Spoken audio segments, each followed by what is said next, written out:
Surjectivity देखते हैं। Surjectivity के लिए हम इसकी रेंज की बात कर लेते हैं कि इस फंक्शन की रेंज क्या होगी। देखो, फंक्शन होल नंबर से होल नंबर पर डिफाइन है, ठीक है।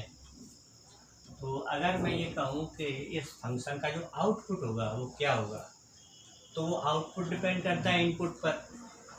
अब होल नंबर्स की बात करें हम, तो होल नंबर 0, 1, 2, 3 इस तरह से रहती हैं, है ना। होल नंबर 0 से स्टार्ट होंगे और फिर 1, 2, 3 इस तरह से करते हुए। तो जब हम आउटपुट लेंगे तो फंक्शन में क्या निकालेंगे, f(0) निकालेंगे, फिर f(1) निकालेंगे, फिर f(2) निकालेंगे, तो f(3) निकालेंगे। और इसी तरह से हम फंक्शन की वैल्यू 0, 1, 2, 3, 4 पर निकालते चले जाएंगे। तो जो आउटपुट मिलता जा रहा है उसके हिसाब से आपको रेंज मिलती जाएगी। जैसे f(0) की बात करें, 0 को हम यहाँ पर इवन या ऑड में से किस केस में कंसीडर करेंगे, इवन वाले में कंसीडर करेंगे, है ना। क्योंकि 2 से डिवाइड करने पर जब रिमाइंडर 0 बच रहा है तो हम उसे इवन कंसीडर करते हैं।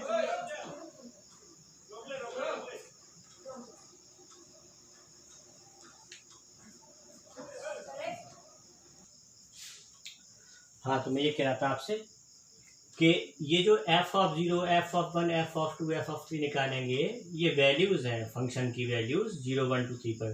तो ये जो वैल्यूज़ हैं यही फंक्शन का आउटपुट या कहें कि रेंज बनेगा। f(0) निकालने के लिए क्या करेंगे आप, ये वाला जो पार्ट है फंक्शन का, है ना, ये वाला जो केस है वो चूज़ करेंगे। तो 0 + 1 = 1 आ जाएगा। अगर हम f(1) की बात करें तो 1 कैसा है, 1 इज ऑड है। तो ऑड के लिए आप क्या करेंगे, ये वाला 1 - 1, है ना, ये वाला केस यूज करेंगे। x के प्लेस में 1 रखेंगे, 1 - 1 क्या आएगा, 0 आ जाएगा। 2 f(2) निकालेंगे, तो 2 के लिए 2 कैसा है आपका, इवन है, तो ये वाला एक्सप्रेशन काम में लेंगे। f के यहाँ पर ब्रैकेट में क्या नंबर लिख रहे हैं, वो इवन है या ऑड है, उसके हिसाब से एक्सप्रेशन लेते जाएंगे और वैल्यू निकालते जाएंगे। तो यहाँ पर जो 2 लिख रहे हैं, 2 कैसा आपका, इवन है, तो ये वाला एक्सप्रेशन आएगा x + 1, यानी कि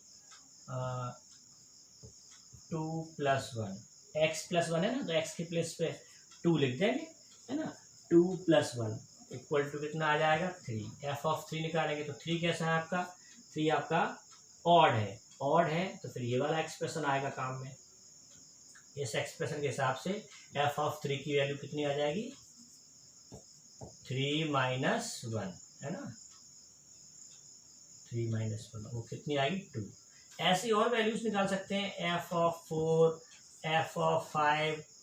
f(4) के लिए ऊपर चले जाएंगे, 4 क्या है, 4 आपका इवन है, तो ये 4 + 1 = 5 आएगा। अगर हम f(5) की बात करेंगे तो 5 कैसा है, ऑड है, ऑड के लिए ये वाला एक्सप्रेशन बनेगा, है ना, 5 - 1।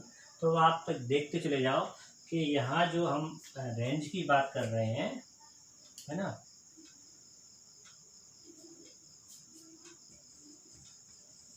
रेंज ऑफ द फंक्शन, है ना, वो क्या होगी, f(0), f(1), f(2),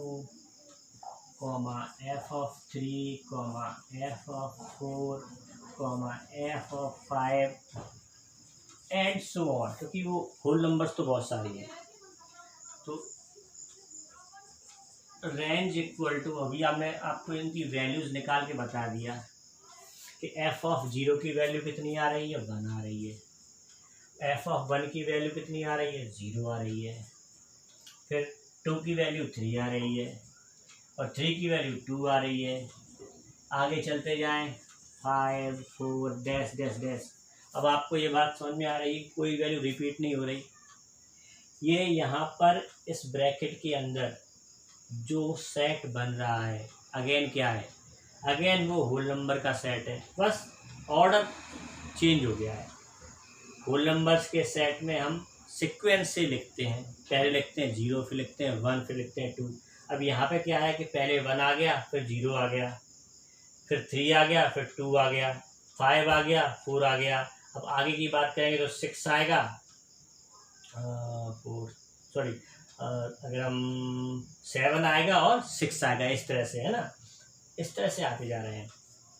लेकिन ये जो आपको मिलेंगे ये होगा क्या, ये वापस आपका होल नंबर का सेट आ जाएगा। ये क्या आ जाएगा, सेट। तो रेंज क्या आ जाएगी, अगेन होल नंबर, ठीक है।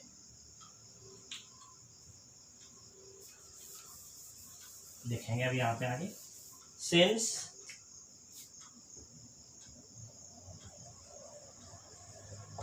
रेंज इक्वल टू कोडोमेन, मैंने रेंज इक्वल टू कोडोमेन क्यों लिख दिया, क्योंकि रेंज तो होल नंबर ही आ गई। आप चाहो तो एक बार इसको ऐसे कर लेना, अगर समझ में नहीं आ रहा है इसको अरेंज करके लिख लो, 0 1 2 3 4 5 dash dash dash equal to whole number, कोई दिक्कत नहीं है, ठीक है। रीअरेंज करने के बाद लिख सकते हैं होल नंबर। तो रेंज होल नंबर आ गई। कोडोमेन, कोडोमेन ये कोडोमेन है आपका, और कोडोमेन ऑलरेडी होल नंबर है, ठीक है। तो range equal to codomain, codomain आ गया। इसका मतलब function F is onto function. तो यहाँ ये प्रूव हो गया, since F is 1 1 and on to, so it is invertible and its inverse can be found, ठीक है।